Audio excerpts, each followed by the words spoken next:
Good evening. ഇന്നത്തെ ചിന്താവിഷയം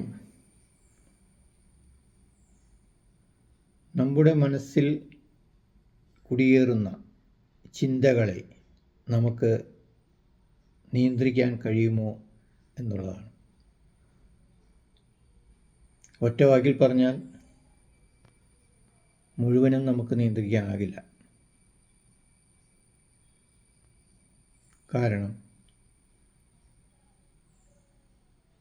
ഓരോ നിമിഷവും നിരവധി വിചാരങ്ങളാണ് നമ്മുടെ മനസ്സിൽ കടന്നുകൂടുന്നത്. അത് നല്ല രീതിയിലുള്ളതാകാം, അല്ലെങ്കിൽ നല്ലതല്ലാത്ത രീതിയിലുള്ളതാകാം.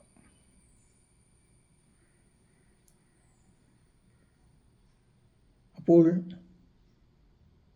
ഇതിനെ എങ്ങനെ നമ്മൾ നിയന്ത്രിക്കും എന്ന് ചോദിച്ചു കഴിഞ്ഞാൽ, it is up to the person. ഓരോ വ്യക്തിയെ സംബന്ധിച്ചിടത്തോളമായിരിക്കും അതിൻ്റെ ഫലപ്രാപ്തി.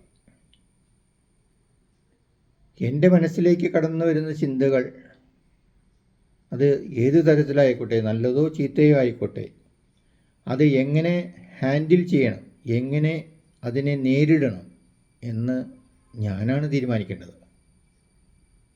അല്ലാതെ അതിന് എൻ്റെ കൂടെയുള്ളവർക്കോ ആർക്കും, അല്ലെങ്കിൽ ഒരു അതോറിറ്റിക്കോ അതിനുള്ള ഉത്തരവാദിത്തമില്ല. അത് എൻ്റെ ഉത്തരവാദിത്തമാണ്. ഒരു ചിന്ത വന്നു, ആ ചിന്തയെ അത് ഞാൻ എങ്ങനെ നേരിടാം എന്നുള്ളത് എനിക്ക് തീരുമാനിക്കാം. അത് എനിക്കേ തീരുമാനിക്കാൻ പറ്റൂ. അപ്പോൾ പിന്നെ നമ്മുടെ മനസ്സിൽ ഓരോ മിനിറ്റിലും ഞാൻ നേരത്തെ പറഞ്ഞ മാതിരി നിരവധി ചിന്തകളാണ് ഉടലെടുക്കുന്നത്.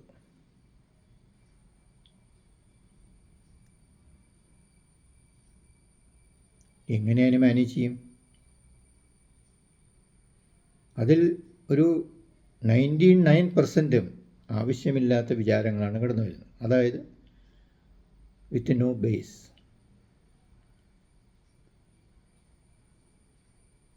ഒരു ആവശ്യമില്ലാത്ത ചിന്തകളാണ് നമ്മൾ ചിന്തിച്ചു കൂട്ടി കാട് കയറുന്നത്. അതുകൊണ്ടുള്ള ഫലമെന്താണ്? നമ്മുടെ മാനസികമായ തളർച്ചയാണ് അതിൻ്റെ ഒരു ദോഷഫലം. അപ്പോൾ ഈ ചിന്തകൾ എവിടെ നിന്ന് വരുന്നു എന്ന് ചോദിച്ചാൽ, it is the work of brain. അത് ഒരു ഓട്ടോമാറ്റിക് പ്രോസസ്സാണ്. ചിന്തകൾ, അല്ലെങ്കിൽ നമ്മുടെ മനസ്സിൽ ചിന്തകൾ വരിക എന്നുള്ളത് ഒരു ബ്രെയിനിൻ്റെ ഓട്ടോമാറ്റിക് പ്രോസസ്സാണ്. അത് വന്നുകൊണ്ടേയിരിക്കും.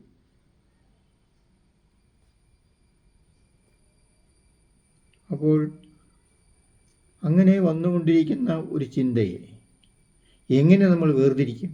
നല്ലതാണോ ചീത്തയാണോ? അതിനാണ് നമുക്ക് ദൈവം ബുദ്ധി എന്ന ഒരു പ്രത്യേക തരത്തിലുള്ള സവിശേഷത ദൈവം നമുക്ക് തന്നിരിക്കുന്നത്. നമ്മളത് ഉപയോഗിക്കുക. നല്ല വിചാരങ്ങളെ നമ്മൾ അഡോപ്റ്റ് ചെയ്യുക. നല്ലതല്ലാത്ത വിചാരങ്ങളെ അവിടെ തന്നെ കളയുക.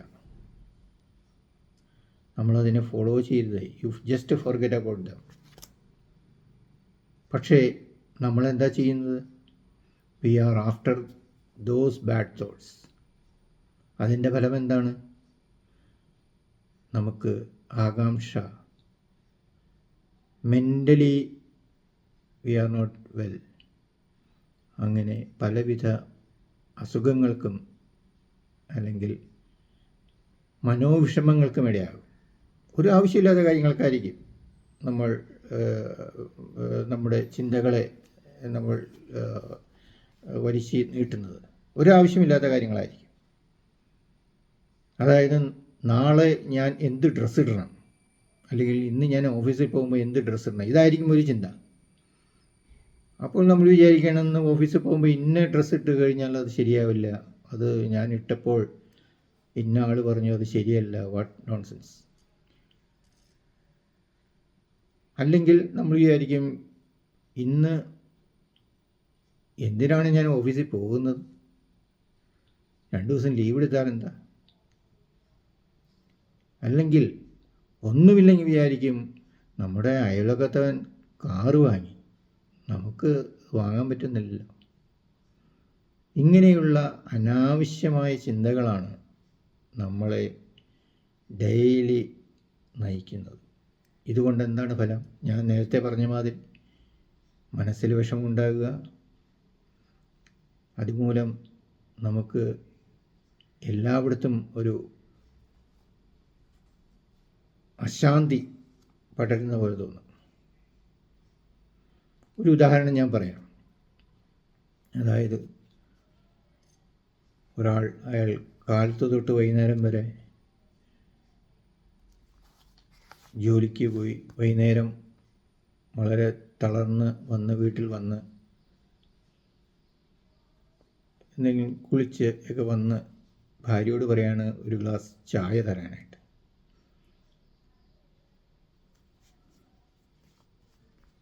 കുറേ നേരമായിട്ട് ഭാര്യയെ കാണുന്നില്ല. അദ്ദേഹം വിചാരിച്ചു എന്താണ് എന്ന് വിചാരിച്ച് അദ്ദേഹം ചെന്ന് നോക്കിയപ്പോൾ അവരുടെ ബെഡ്റൂമിലാണ്. അപ്പോൾ അദ്ദേഹം ചോദിച്ചു, ഞാൻ പറഞ്ഞത് കേട്ടില്ലേ, ഒരു ഗ്ലാസ് ചായ വേണം. അവൻ ആൻസർ പറഞ്ഞില്ല. വീണ്ടും ഇദ്ദേഹം ചോദിച്ചു, ആൻസർ പറഞ്ഞില്ല. വീണ്ടും ഇദ്ദേഹം ചോദിച്ചു, നിൻ്റെ മനസ്സിൽ എന്താണ്, അത് പറ, എന്നാലല്ലേ എനിക്ക് അതിനൊരു ഉത്തരം കണ്ടെത്താൻ സാധിക്കുള്ളൂ. നീ ഇങ്ങനെ മിണ്ടാതിരുന്നാൽ എന്താണ് നിനക്ക് സംഭവിച്ചത്? ഞാൻ ജോലിക്ക് പോയതിന് ശേഷം നിനക്ക് എന്താണ് സംഭവിച്ചതെന്ന് എനിക്കറിയണ്ടേ? നീ പറ, എന്നോട് തുറന്നു പറ. അങ്ങനെ പല പ്രാവശ്യം പറഞ്ഞപ്പോൾ ഭാര്യ പറയുകയാണ്, നിങ്ങളെ എന്തിനു കൊള്ളാം? നമ്മുടെ അയലത്തെ വീട്ടിലെ ആളെ കണ്ടോ? നിങ്ങളെക്കാൾ ശമ്പളം കുറവല്ലേ? അയാൾ ഇന്നലെ കാറ് വാങ്ങി. അയാളുടെ ഭാര്യ എന്നോട് ചോദിച്ചു, എന്താ ഇതുവരെ ഒരു കാറ് വാങ്ങാത്തെ? ഞാൻ നാണം കെട്ടുപോയി അവരുടെ മുന്നിൽ. ഞാൻ നിങ്ങൾക്ക് ചായയും പലഹാരങ്ങളും എല്ലാം എന്തിനുണ്ടാക്കി തരണം? ഇതായിരുന്നു അവരുടെ കംപ്ലൈൻറ്റ്. കാരണം ഈ ഒരു ചിന്ത അവരുടെ ഹൃദയത്തിൽ കടന്ന് ഇങ്ങനെ പെരുകി അത് ഒരു വൈരാഗ്യത്തിന്, അല്ലെങ്കിൽ ഒരു അകൽച്ചയ്ക്ക്, അല്ലെങ്കിൽ ഒരു വഴക്കിന് കാരണമാവുകയാണ്. കാര്യം നിസ്സാരമാണ്, ഒരു കാറ് വാങ്ങുന്നതിൻ്റെ പ്രശ്നമാണ്. അപ്പോൾ ഉത്തരം കേട്ട ഭർത്താവ് പറഞ്ഞു, അത്രയേ ഉള്ളൂ, നിനക്ക് മനസ്സിലാവില്ല എൻ്റെ സ്ഥിതി, സാമ്പത്തിക ശേഷി നിനക്കറിയില്ലേ? അവരെപ്പോലെയാണോ നമ്മൾ? എൻ്റെ സാമ്പത്തിക ശേഷി അനുസരിച്ചല്ലേ എനിക്ക് എന്തെങ്കിലും ചെയ്യാൻ പറ്റൂ. നീ എന്താ അതിനെപ്പറ്റി ചിന്തിക്കാതെ? ഉടനെ മറുപടി വന്നു, നിങ്ങൾക്ക് എന്താണ് സാമ്പത്തിക ബുദ്ധിമുട്ട്? നിങ്ങൾക്ക് സാലറി കിട്ടുന്നില്ലേ?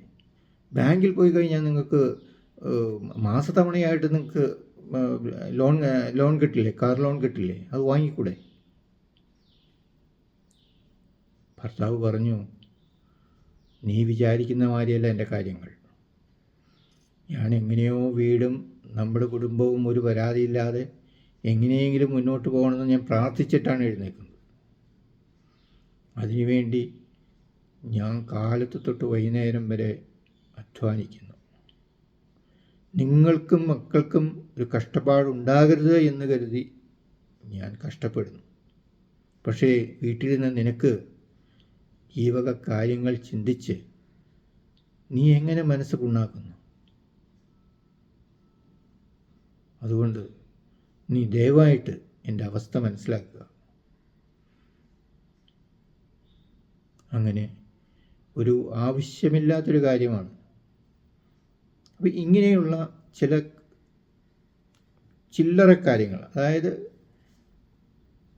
വെറുതെ തോന്നുന്ന ഓരോ ആശയങ്ങൾ നമ്മുടെ മനസ്സിൽ അതൊരു നെഗറ്റീവായിട്ട് ചിന്തിച്ച് അതിനെ പെരുപ്പിച്ച് അവസാനം അതൊരു വലിയൊരു വഴക്കിലേക്കും അല്ലെങ്കിൽ ലഹളയിലേക്കും അല്ലെങ്കിൽ ഒരു കുടുംബത്തിൽ അശാന്തിക്കും ഇടവരുത്തുന്നു.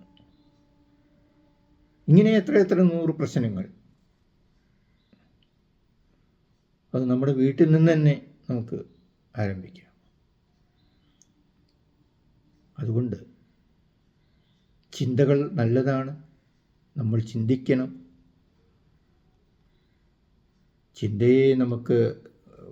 ചിന്തകൾ വഴിയാണ് നമുക്ക് മുന്നോട്ട് പോകേണ്ടത്. പക്ഷേ അത് നല്ല ചിന്തകളായിരിക്കണം എന്ന് നിർബന്ധമാണ്.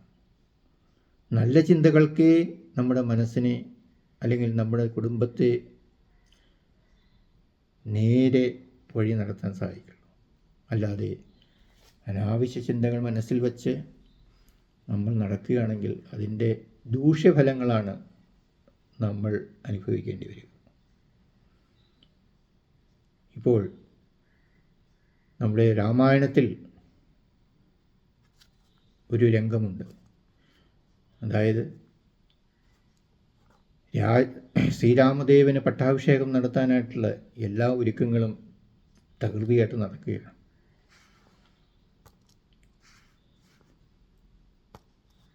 കൈകേയി ഇതിലേറ്റവും സന്തോഷിച്ച മാതാവാണ്. കാരണം സ്വന്തം പുത്രൻ ഭരതനേക്കാൾ കൈകേയി ഉള്ളുകൊണ്ട് സ്നേഹിച്ചത് ശ്രീരാമചന്ദ്രനെയായിരുന്നു. അങ്ങനെ തകൃതിയായിട്ട് ഈ കാര്യങ്ങൾ അവിടെ രാജകൊട്ടാരത്തിൽ നടന്നുകൊണ്ടിരിക്കുകയാണ്. മന്ധര, അതായത് നമ്മുടെ കൈകേയി മാതാവിൻ്റെ സഹായിയാണ്, മന്ധര കടന്നു വരുന്നു. മന്ധര കടന്നു വന്ന് കൈകേയി ചോദിക്കുന്നു, എന്താണെന്നിവിടെ ഒരു ഉത്സവ പ്രതീതി? കൈകേയി പറയുന്നു, എൻ്റെ രാമന് നാളെ അഭിഷേകമാണ്. നിന്റെ രാമന് അഭിഷേകമോ? അത് കൗസല്യയുടെ പുത്രനല്ലേ?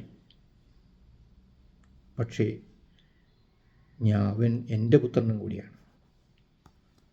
കൈകേയി ഉടനെ പറഞ്ഞു, നീ എന്ത് മണ്ടിയാണ്? രാമൻ രാജാവായാൽ എന്ത് സംഭവിക്കുമെന്ന് നിനക്കറിയാമോ? കൈകേയി സംശയത്തോടെ ചോദിച്ചു, എന്ത് സംഭവിക്കും? അതായത് രാമൻ രാജാവായാൽ, അയോധ്യ രാജാവായാൽ നീയും നിന്റെ മകനും ഇവിടുന്ന് അടിച്ചിറക്കപ്പെടും. നിങ്ങളുടെ രണ്ടുപേരുടെയും അവസ്ഥ വളരെ കഷ്ടമാകും. പക്ഷേ അത് കൈകേയിയുടെ മനസ്സിലത് ഏറ്റില്ല, മന്ധരയുടെ വചനങ്ങൾ. പക്ഷേ അത് ആ ഒരു കൈകേയിയുടെ ഒരു സംസാരം കൈകേയി മാതാവിൻ്റെ മനസ്സിൽ എവിടെയോ ചെന്ന് തറച്ച് അത് വളർന്നു. ഒരു ചിന്ത വളരാനായിട്ട് അധികം സമയമൊന്നും വേണ്ട, അങ്ങനെ വളർന്നു. കാര്യം ശരിയായിരിക്കുമോ? അങ്ങനെ ഇരിക്കുമ്പോൾ വീണ്ടും മന്ധര പറയുകയാണ്, നിനക്ക് പണ്ട് ദശരഥ മഹാരാജാവ് നിനക്ക് 2 വരം നിനക്ക് തരാമെന്ന് പറഞ്ഞിരുന്നു. അത് നീ യഥാസമയം ചോദിച്ചോളാം എന്ന് പറഞ്ഞിട്ടുണ്ടായിരുന്നു. അതുകൊണ്ട് നീ ഇപ്പോൾ പോയി അത് ചോദിക്കണം രാജാവിനോട്. അപ്പോൾ കൈകേയി ചോദിച്ചു, എന്താണ്? അതായത് ഒന്നാമത്തേത് രാമനെ വനത്തിലേക്ക് അയക്കുക, 14 വർഷം വനത്തിലേക്ക് അയക്കുക. രണ്ടാമത് ഭരതനെ അയോധ്യ രാജാവാക്കുക. നീ ഇത് ചോദിക്കൂ, നിനക്ക് കിട്ടും. ഇല്ലെങ്കിൽ രാമൻ അയോധ്യാവതിയായാൽ എൻ്റെ കാര്യം, മകൻ്റെയും കാര്യം കഷ്ടമാണ്. സ്ത്രീകളുടെ ഹൃദയമാണ്, പെട്ടെന്ന് ചഞ്ചലപ്പെടും. അവർക്ക് ആകെ വെപ്രാളമായി. ഇത് ശരിയാകുമോ എന്നുള്ള ചിന്തയായി. ഉടനെ ഒരു നാടകരൂപേണ ഈ കൈകേയിയുടെ സ്വഭാവം മാറുകയാണ്. അതായത് വളരെ ശാന്തയായിരുന്ന കൈകേയി മാതാവ് പെട്ടെന്ന് രൗദ്രയായി. പെട്ടെന്ന് സങ്കടം കൊണ്ട് മുഖമെല്ലാം വിളത്തുവാടി. ഉടനെ ദശരഥൻ്റെ അടുത്തേക്ക് ചെല്ലുകയാണ്. ദശരഥൻ പറഞ്ഞു, എന്താ? ദശരഥന് ഏറ്റവും പ്രിയപ്പെട്ട പത്നിമാരിൽ ഏറ്റവും പ്രിയപ്പെട്ടവളായിരുന്നു കൈകേയി മാതാവ്.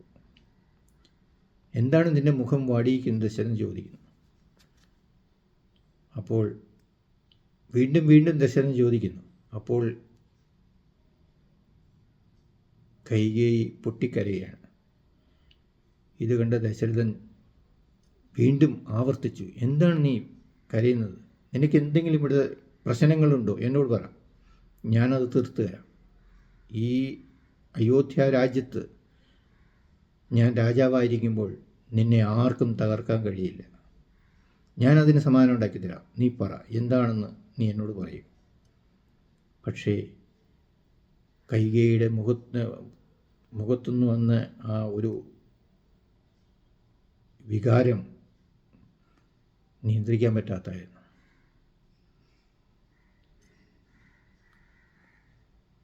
കൈകേയി അദ്ദേഹത്തോട് പറഞ്ഞു, സ്വാമി ഓർക്കുന്നുണ്ടോ, എനിക്ക് 2 വരങ്ങൾ തരാമെന്ന് പറഞ്ഞത്? അതിപ്പോൾ ഞാൻ ചോദിക്കുകയാണ്. ചോദിക്കൂ. ഞാൻ രാജാവാണ്. ഞാൻ രാജധർമ്മം വെടിയില്ല. പറഞ്ഞ വാക്ക് ഞാൻ പാലിക്കും. അപ്പോൾ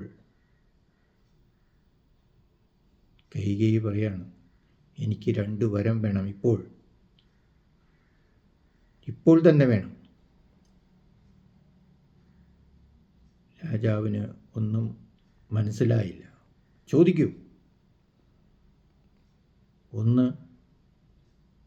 രാമനെ 14 വർഷം വനവാസത്തിന് അയക്കണം. നാളെ തന്നെ അയക്കണം. പിന്നെ എൻ്റെ മകൻ ഭരതനെ അയോധ്യ രാജാവായിട്ട് നാളെ തന്നെ വാഴിക്കണം. ഇത് കേട്ട മാത്ര ദശരഥൻ ഞെട്ടിവിറച്ചു. എന്താണ് നീ പറയുന്നത്? നിന്റെ മകനല്ലേ ശ്രീരാമചന്ദ്രൻ? നീ അവനെ സ്നേഹിക്കുന്നവളല്ലേ? ശ്രീരാമന് ഏറ്റവും ഇഷ്ടമുള്ള മാതാവാണ് കൈകേയി.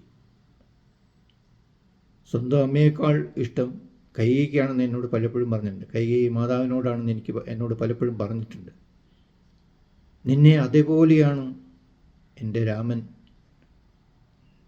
നിനക്ക് എല്ലാം തന്നിട്ടുള്ളത്. എന്നിട്ടും നീ എന്താണ്? പിന്നെ ദശരഥ മഹാരാജാവിൻ്റെ ആ ഒരു തുടർന്നുള്ള വചനങ്ങൾ വളരെ നികൃഷ്ടമായിരുന്നു. അവസാനം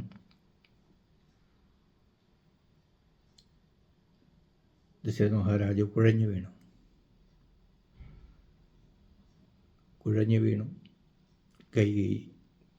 കൈകേയിയുടെ അന്തഃപുരത്തിലേക്ക്. അങ്ങനെ ഇരിക്കുമ്പോഴാണ് സുമന്ത്രർ വരുന്നു. ചോദിക്കുന്നു, എന്താണ് ഇവിടെ പ്രശ്നം? അപ്പോൾ പറഞ്ഞു, കൈകേയി ഇങ്ങനെ വന്ന് 2 വരം ചോദിച്ചു. അത് ഒന്ന്, രാമനെ ശ്രീരാമദേവനെ വനത്തിലേക്ക് അയക്കണം. 2, ഭരതകുമാരനെ അയോധ്യാപതിയായിട്ട് നാളെ തന്നെ വാഴിക്കണം. സമയം നീണ്ടില്ല. ഈ വിവരം ശ്രീരാമദേവൻ്റെ ചെവിയിലെത്തി. അദ്ദേഹത്തിന് ഒരു ഭാവമാറ്റം ഉണ്ടായിരുന്നില്ല, ഒരു കുലുക്കവും ഉണ്ടായില്ല. കാരണം ആ ഒരു ഇത് ആ ഒരു ചിന്ത അല്ലെങ്കിൽ ആ ഒരു മെസ്സേജ് അദ്ദേഹത്തിന് കിട്ടിയപ്പോൾ തന്നെ അദ്ദേഹത്തിന് അതിനെ എങ്ങനെ നിയന്ത്രിക്കണമെന്നറിയാമായിരുന്നു. അദ്ദേഹം ഉടനെ തന്നെ അച്ഛനെ പോയി കണ്ടു. അച്ഛൻ കരഞ്ഞ് ആകെ നിലവിളിച്ച് കിടക്കുകയാണ്. കാര്യങ്ങൾ മകനോട് പറഞ്ഞു.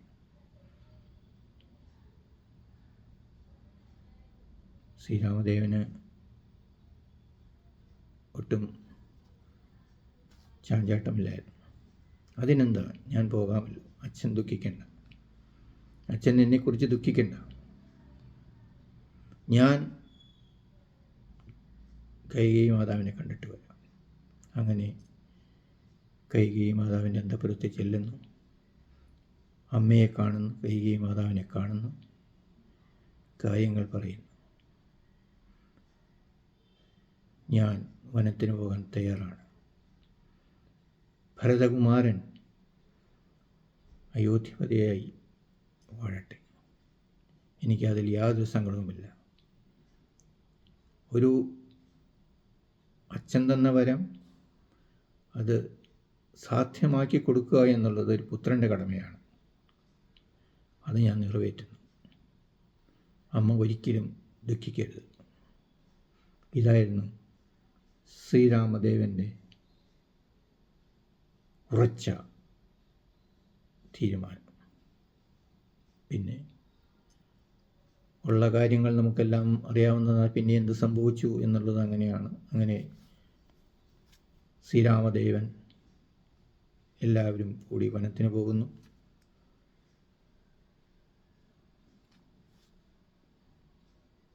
അപ്പോൾ ഈ പറഞ്ഞു വരുന്നത് എന്ന് വെച്ചാൽ ഒരു ചിന്ത, അതായത് ഒരു ദുഷ്ചിന്ത, അതായത് ഒരു റോങ് മെസ്സേജ് ഒരാളുടെ മനസ്സിലേക്ക് കടന്നപ്പോൾ എന്താണ് അവിടെ ഉണ്ടായത്? ഒരു വലിയ ലഹളയാണ് അവിടെ നടന്നത്. അതേസമയം കൈകേയി ഒന്ന് ചിന്തിച്ചിരുന്നുവെങ്കിൽ, ഒരു പോസിറ്റീവായിട്ട് ചിന്തിച്ചിരുന്നുവെങ്കിൽ ഇതൊന്നും അവിടെ ഉണ്ടാവില്ലായിരുന്നു. പക്ഷേ കാര്യങ്ങൾ ഇങ്ങനെയൊക്കെ ആണെങ്കിലും രാമൻ വനത്തിന് പോകാനുള്ള കാരണവും എല്ലാം മറ്റൊന്നാണ്. അതിൻ്റെ അത്യാവശ്യവും മറ്റൊന്നാണ്. അത് നമുക്കെല്ലാവർക്കും അറിയാം. ഇതൊരു നിമിത്തമാണ്. അപ്പോൾ ഇതൊക്കെയാണ് നമ്മുടെ ചിന്തകളെ നമ്മളല്ലാതാക്കുന്നത്. ദുഷ്ചിന്തകൾ, അതായത് ആവശ്യമില്ലാത്ത കാര്യങ്ങൾ നമ്മൾ മനസ്സിൽ വച്ചുകൊണ്ട് നടന്ന് നമ്മൾ അതിനെപ്പറ്റി വ്യാകുലപ്പെടുന്നു. അതിനെപ്പറ്റി മറ്റുള്ളവർക്കും ബുദ്ധിമുട്ടുകൾ ഉണ്ടാകുന്നു. സ്വയം ബുദ്ധിമുട്ടല്ല, അത് മറ്റുള്ളവർക്കും കൂടി ബുദ്ധിമുട്ടാകുന്നു. അതുകൊണ്ട് നല്ല ചിന്തകളെ മാത്രം നമ്മൾ പിന്തുടരുക. അനാവശ്യമായ ചിന്തകളെ നമ്മൾ ഗവനിക്കരുത്. അത് ഏത് ഭാഗത്തു നിന്നായാലും, എങ്ങനെ ആരുടെ ഭാഗത്തു നിന്നാണ് ആ ചിന്തകൾ നമ്മുടെ ഉള്ളിലേക്ക് വരുന്നതെങ്കിൽ അത് ആവശ്യമാണെങ്കിൽ നമ്മളത് അക്സെപ്റ്റ് ചെയ്യുക. അനാവശ്യമാണെങ്കിൽ അതിനെ നമ്മൾ ഗവനിക്കരുത്. അതിനെ നമ്മൾ തടയിടുക. ഇല്ലെങ്കിൽ നമ്മുടെ ജീവിതം ദുസ്സഹമാവും. അപ്പോൾ ഈ ചിന്തകളാണ് ഒരു മനുഷ്യനെ നല്ലതും ചീത്തയുമാക്കുന്നത്. നല്ല ചിന്തകൾ കൊണ്ട് നമുക്ക് നല്ല മനുഷ്യനാകാം, അല്ലെങ്കിൽ ചീത്ത ചിന്തകൾ കൊണ്ട് നമുക്കൊരു ചീത്ത മനുഷ്യനാകാം. അത് ഓരോരുത്തരാണ്, അവനവനാണ് തീരുമാനിക്കേണ്ടത്. അപ്പോൾ ചിന്തകൾ നമ്മുടെ മനസ്സിൽ കടന്നു വരുന്നത്, ഞാൻ നേരത്തെ പറഞ്ഞ മാതിരി, ഒരു പ്രോസസ്സിങ് ഓഫ് ദി ബ്രെയിൻ, അതാണ്. അത് നമുക്ക് തടയാനാകില്ല. പക്ഷേ ഈ ചിന്തകളെ നമ്മൾ എങ്ങനെ കൈകാര്യം ചെയ്യണം എന്നുള്ളത് അവനവനെ ആശ്രയിച്ചിരിക്കും.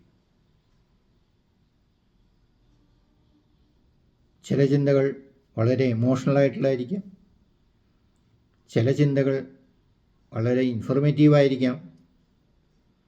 അതെല്ലാം നമ്മൾ കാറ്റഗറൈസ് ചെയ്യണം. ആ ചിന്തകളെ ആവശ്യമുള്ളത് എടുക്കുക, ആവശ്യമില്ലാതെ അപ്പോൾ തന്നെ കളയുക. അത് നമ്മുടെ മനസ്സിൽ വച്ചേക്കരുത്. മനസ്സിൽ വച്ചു കഴിഞ്ഞാൽ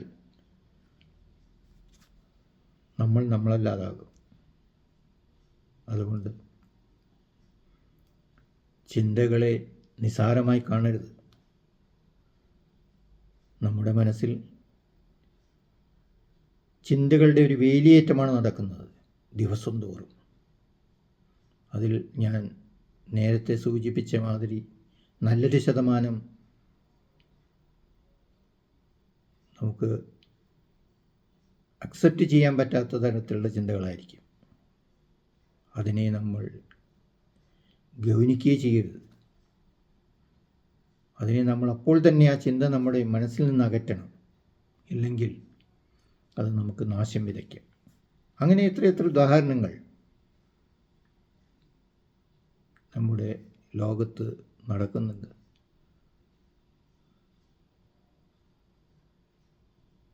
അനാവശ്യ ചിന്തകൾ ഒഴിവാക്കുക.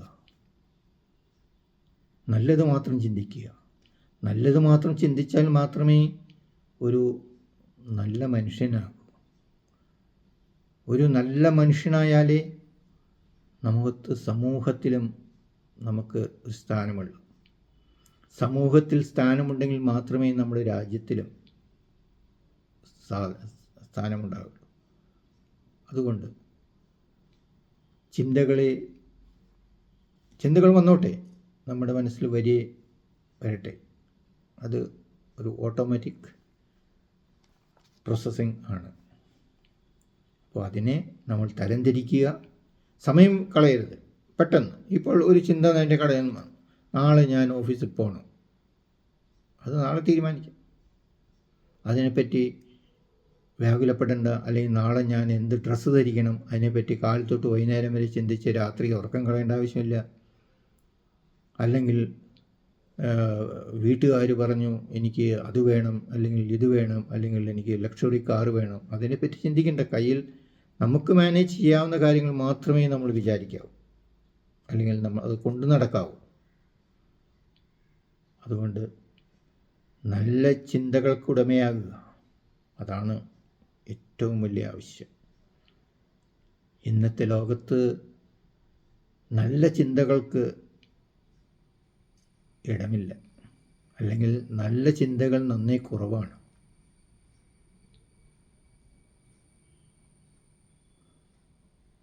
അത് എന്താണെന്ന് വച്ചാൽ അത് ഓരോ മനുഷ്യൻ്റെയും അല്ലെങ്കിൽ സ്വഭാവത്തിനും അല്ലെങ്കിൽ പ്രാപ്തിക്കും ഉള്ളതാണ്. അതുകൊണ്ട് നല്ല ചിന്ത വളർത്തുക, നല്ല ചിന്തയെ മാത്രം വളർത്തുക. ദുഷ്ചിന്തകൾ നമ്മൾ ഒഴിവാക്കുക. നമ്മുടെ മനസ്സിൽ വരുന്ന 99% ദുഷ്ചിന്തകളാണ് എന്നുള്ള കാര്യം നമുക്ക് എല്ലാവർക്കും അറിയാം. ആവശ്യമില്ലാത്ത ചിന്തകളാണ്. ആവശ്യമില്ലാത്ത ചിന്തകളാണ് നമ്മൾ ആലോചിച്ച് കാട് കയറുന്നത്. അതിൻ്റെ ആവശ്യമെന്ത്? ഒരു ചിന്ത വന്നു കഴിഞ്ഞാൽ അത് നമുക്കറിയാം, അത് എങ്ങനെ അതിനെ ജഡ്ജ് ചെയ്യണം, അല്ലെങ്കിൽ എങ്ങനെ അതിനെ സെറ്റിൽ ചെയ്യണം. അപ്പോൾ അതിന് നമ്മൾ നിമിഷം അല്ലെങ്കിൽ അതിനുവേണ്ടി മണിക്കൂറുകൾ, ദിവസങ്ങൾ കളഞ്ഞ് നമ്മുടെ മനസ്സ് അലങ്കോലപ്പെടാനും ജീവിതം ദുസ്സഹമാവാനും അനുവദിക്കരുത്. എല്ലാവർക്കും നല്ല ചിന്തകൾ ഉണ്ടാകട്ടെ, നല്ല മനസ്സുകൾ ഉണരട്ടെ, എല്ലാവർക്കും ആരോഗ്യദായകമായൊരു മനസ്സ് നല്ല ചിന്തയിലൂടെ ഉണ്ടാവട്ടെ എന്ന് പ്രാർത്ഥിച്ചുകൊണ്ട് താങ്ക് യു ഫോർ വാച്ചിങ്.